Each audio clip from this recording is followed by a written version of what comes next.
오늘 말씀은 계시록 2장 18절에서 29절. 두아디라 교회의 사자에게 편지하라. 그 눈이 불꽃 같고 그 발이 빛난 주석과 같은 하나님의 아들이 이르시되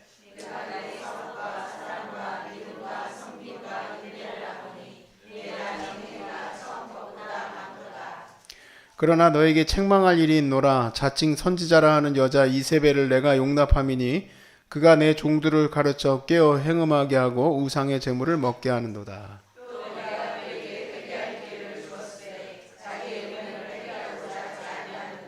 볼지어다 내가 그를 침상에 던질 터이요 또 그와 그 더불어 간음하던 자들도 만일 그의 행위를 회개하지 아니하면 큰 환난 가운데에 던지고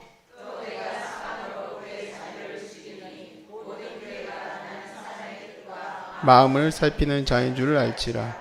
내가 너희 각 사람의 행위대로 갚아줘. 두아디라에 남아있어 이 교훈을 받지 아니하고 소위 사단의 깊은 것을 알지 못하는 너에게 말하노니 다른 짐으로 너희에게 지울 것은 없노라. 다만 너희에게 있는 것을 내가 올 때까지 굳게 잡으라. 이기는 자와 끝까지 내 일을 지키는 그에게 만국을 다스리는 권세를 주리니 그가 철장을 가지고 그들을 다스려질 그 같이 하리라. 나도 내 아버지께 받은 것이 그러하니라. 내가 또 그에게 별을 주리라. 귀 있는 자는 성령이 교회들에게 하시는 말씀을 들을지어다. 아멘. 제가 초등학교 3학년 때쯤에 저희 집에 엄청난 변화가 시작되었어요. 아버지가 예수를 영접하시고 이제 집안의 배신자가 됐습니다. 제사를 안 지내겠다고 선언하셔가지고 엄청난 이제 급변하는 일이 발생하기 시작했는데요. 그 전에 이제 그 전해에 제 안에서도 큰 변화가 있었습니다. 초등학교 2학년 때 방언을 받는 영적 천재. 그때 방언 받을 때요. 저희 아버님 뭔가 영향이었던 것 같기도 하고 아무튼 금식을 막 했었어요. 그리고 이제 아무튼 그런 시간들이었고 초등학교 2학년 때 어머니가 이제 저한테 어느 날 알려주셨어요. 야 제사 지내는 거 우상숭배야. 2학년짜리한테 우상숭배하라고 알려주셨어요. 문제가 뭐냐? 저희 할아버지가 장손이에요. 저희 아버지 장손이에요. 저 장손이에요. 저희는 제사를 위해서 태어난 사람들이에요. 그런데 할아버지는 저만 보면 저 할아버지하고 항상 식사를 하던 사람이에요. 저희 집은 완전 대가족이고 완벽한 정말 제사 지내는 집이에요. 보면 거의 항상 제사만 지내는 것 같아요. 그런 집에 이제 맏며느리로 저희 어머니가 들어왔으니 이건 완전히 뭐 간첩이죠, 간첩. 전부 예수 믿겠으니까. 그래서 이제 저도 기도하기 시작했어요. 하나님, 제사 드린 게 우상숭배인데 안 드리게 해주세요. 그랬는데 이제 제사를 시작하려고 하는데 큰일 났어요. 어떻게 해야 될까? 다 절할 때 나만 혼자 서 있어야지. 머릿속으로 이제 별 생각을 다 하고 있었어요. 그랬는데 마침 그때 막내 삼촌이 담배 하나 사와라. 담배 사러 가서 오지를 않아. 담배 사러 가서 오지를 않아. 근데 이제 문제는 다음번부터가 문제잖아요. 다음번부터 어떻게 해야 돼요? 제가 그랬는데 아버지가 이제 제가 초등학교 3학년 때 변화가 되기 시작하면서 집이 발칵 뒤집혀서요. 저희들 다 쫓겨났습니다. 얼마나 감사합니까? 다 쫓겨났기 때문에 더 이상 갈 필요가 없어요. 제가 감당할 영적 짐이 아니고 이제는 부모님이 질 영적 짐이 돼버리셨어요. 그 이후로는 이제 뭐 할아버지도 예수 믿게 되셔서 제사가 완전히 없어지고 이런 일들이 이제 벌어져서 저희 집이 완전히 다 뒤집히게 됐습니다. 뒤집히게 되는데 핵심이 있어요. 그건 뭐냐면 예수 믿을 때 머리 굴리지 않는 거예요. 머리 굴리지 마십시오. 머리 굴리면 절대 안 변합니다, 집이. 절대 집 안 변해요. 그거 기대도 하지 마세요. 예수 믿을 때 머리 굴리지 않는 거. 주일에 어디 갈 수 있어요? 없어요? 없죠? 저희 막내 삼촌 그 애지중지 귀한 그 막내 삼촌이 저희가 8형제 아버님 그렇게 7형제 물론 돌아가신 분들 계시니까 그 막내 삼촌이 결혼할 때 되면 큰형이 거의 아버지거든요. 20살 차이 나니까. 가야 돼요? 안 가야 돼요? 가야죠. 막내 삼촌은 예수도 안 믿는데 언제 잡았겠어요? 안 갔을까요? 갔을까요? 아버지가 안 갔죠. 그게 중요한 거예요. 안 갔어요. 그 다음부터는 막내 삼촌은 저희 아버지를 원수로 생각하시죠. 그러면서 그런 얘기를 했어요. 친구하고 술을 마시면서 그랬대요. 저희 어머니한테 얘기를 해줬다는데, 친구가 이제 교회 다니는 집사예요. 술 먹다가 화가 나더래요, 갑자기. 야, 너 예수 믿는 놈이 너 왜 술이나 먹고 앉아 있어? 예수 믿으려면 우리 형처럼 믿어 그랬대요.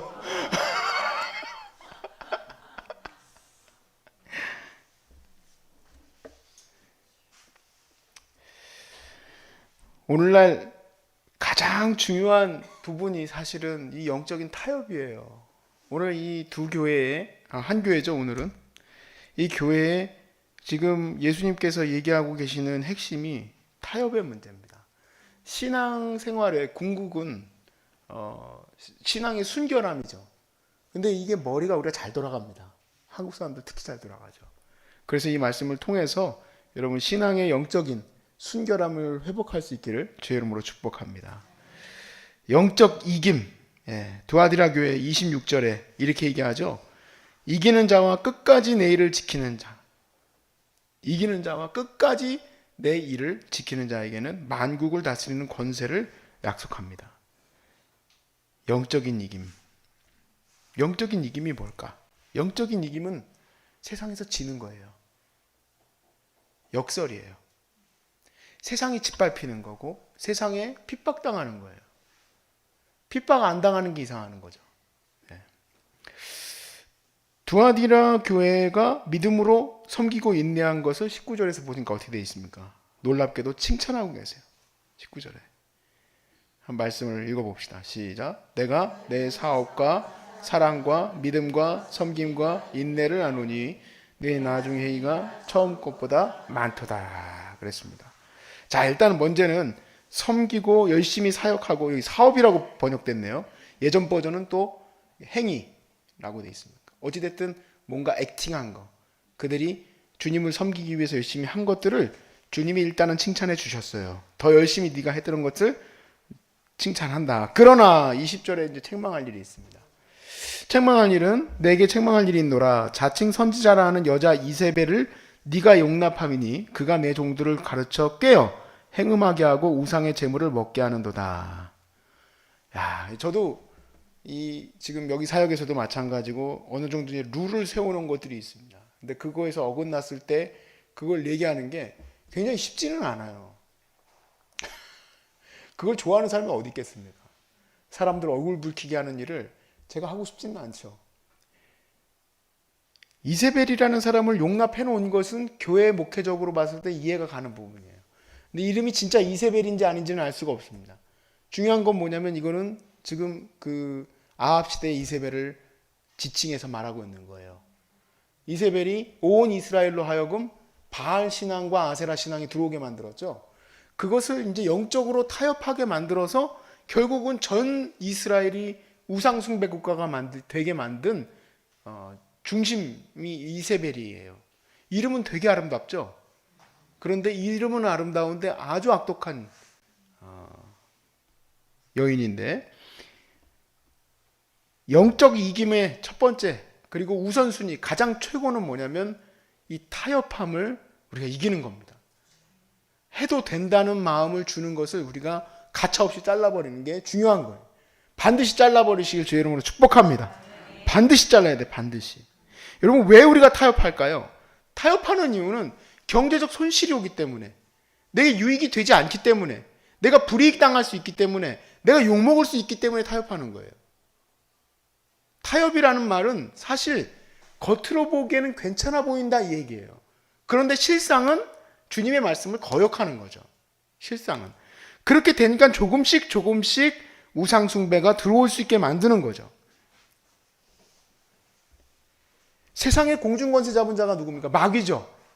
그러니까 마귀가, 공중권세 잡은 마귀가 우리에게 얼마든지 주님을 향한 신앙의 순결을 깨트릴 수 있는 일을 해낼 수 있습니다. 이 두아디라라는 도시 자체가 우리에게 많은 경각심을 일으키게 해요. 두아디라는 이 또 무역과 또 항구 도시예요. 그러다 보니까 곳곳에 저도 이제 대만 가보니까 거기도 또 신기하대. 대만에 선교를 갔더니요. 손오공을 신으로 모셔요. 장비도 있고. 그리고 뚱뚱하신 분 누구지? 아, 그분이 장비지. 관우는 당연히 이제 추대를 받는 분이고 장비도 있어. 너무 신기해가지고 장비는 왜 있냐 그랬더니 이 양반이 음주 가무 이런 호색 이런 거에 능하기 때문에 술집의 신이에요. 술집의 신. 손오공은 비즈니스의 신. 손오공 이것저것에서 변할 수 있잖아요. 이런 것처럼 이 그리스 신의 지배를 받던 이 땅에서는요. 예를 들면 이제 그 해상 무역을 나가야 되는 사람들은 포세이돈에게 절해야 돼요. 경의를 표하는 거죠. 경의를. 그런 경의를 표하는 일들을 여러분들이 그냥 거기서 사업을 하거나 일을 할 때는 일반적으로 경의를 표해 줘야 되는 거죠. 근데 예수 믿는 이후로 경의를 안 표하게 되니까 아주 싫은 거예요. 이왕이면은 내가 경의를 표해 주는, 내가 그래도 지성을 드리고 있는 포세이돈 신에게 절해 주는 사람하고 사업하고 싶지, 아주 이 양반 아주 마음에 안 드네 하는 사람하고 하겠습니까? 그러니까 이 이세벨이 얼마나 귀하겠어요. 이세벨이라는 여선지자가 와가지고는, 그거는 우리가 하나님의 나라를 세우기, 여러 가지 성경 구절을 이제 들면서 얘기하는 거예요.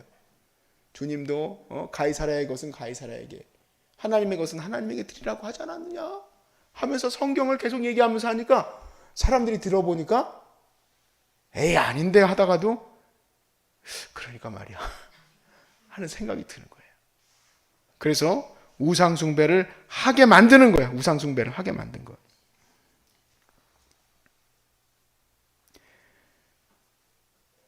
24절 말씀에 두아디라에 남아있어 이 교훈을 받지 아니하고 소위 사단의 깊은 것을 알지 못하는 너에게 말하노니.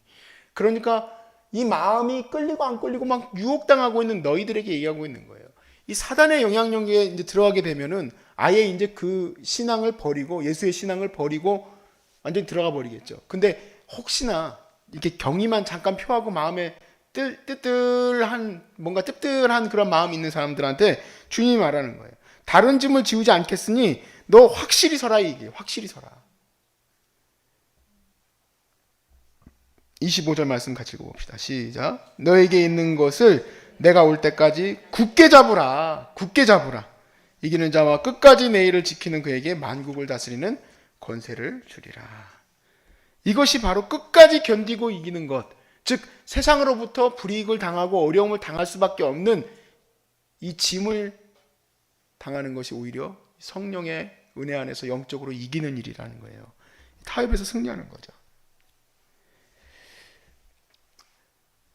사실 우리 목회 현장에서도 이 타협의 무게가 상당합니다. 상당해요. 저는 참 좋은 목사님 만났었어가지고 그런 거에 대해서 가차 없으신 분들을 만나서 야, 이 가차 없이 해도 되는구나 하고 생각을 했지만, 성도들도 큰 시험에 들어요. 또 그걸로 인하여서 예를 들면은 중직자인데 그 결혼 이 관련해 가지고, 자녀 관련해 가지고 내가 어떻게 할 수가 없잖아요.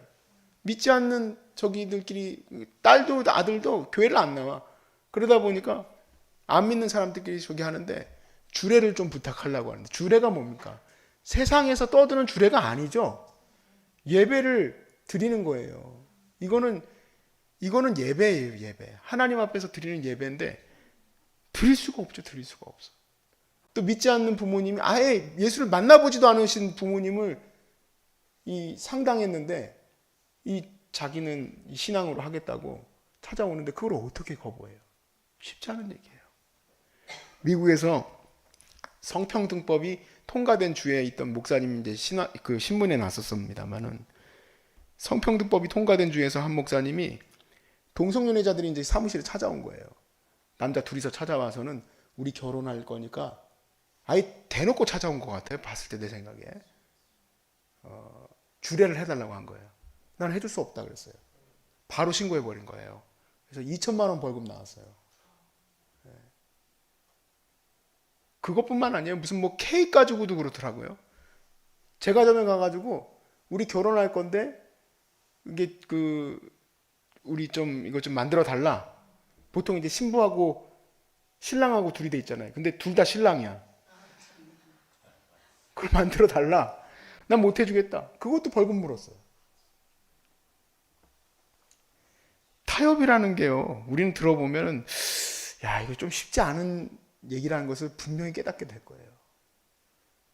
세상의 공중권세 잡은 자가 얼마든지 세상에서 우리를 짓밟는 것처럼 보일 수 있습니다. 근데 여러분, 진짜 지는 게 아닙니다. 진짜 지는 게 아니에요. 주님이 새롭게 만드신 새로운 세상에서 누구를 세우시겠습니까? 누구를? 끝까지 주의 말씀 앞에 섰던 자들을 세우시죠. 끝까지. 저는 그것만 바라보고 사는 거예요. 그것만. 오늘 내가 힘들어도. 여기 이 말씀에서 두아디라 교회에서는요, 순교하는 일까지도 있었습니다. 순교하는 일. 그래서 우리 주님이 마지막에 이 모습에서 두아디라 교회에서 보여주시는 모습은 하나님의 아들, 즉 심판자로서의 모습을 분명하게 보여주고 계세요. 이 일곱 교회에 보낸 편지에는 주님의 모습이 항상 다르게 표현되어 있는데, 이 두아디라 교회에 보낸 편지에는 주님이 심판자로 그려져 있어요. 심판자. 27절 말씀에 보니까 그가 철장을 가지고 그들을 다스려 질그릇 깨트린 것 같이 내가 하리라 그랬습니다. 이거는 시편 2편의 말씀을 그대로 반영하고 있는 거예요. 시편 2편 한번 펴보시겠어요?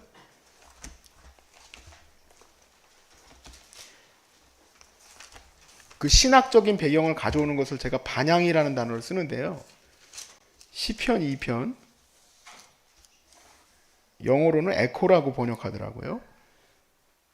2편 7절에서 9절만 볼게요. 다 안 보고. 이건 대충 아시죠? 이 말씀은 7절부터 말씀해 보시면, 내가 여호와의 명령을 전하노라. 여호와께서 내게 이르시되 너는 내 아들이라. 오늘 내가 너를 낳았도다. 내게 구하라. 내가 이방 나라를 내 유업으로 주리니 내 소유가 땅끝까지 이르리로다. 네가 철장으로 그들을 깨트리며 질그릇같이 부수리라 하시도다. 질그릇같이 똑같은 말씀이시죠?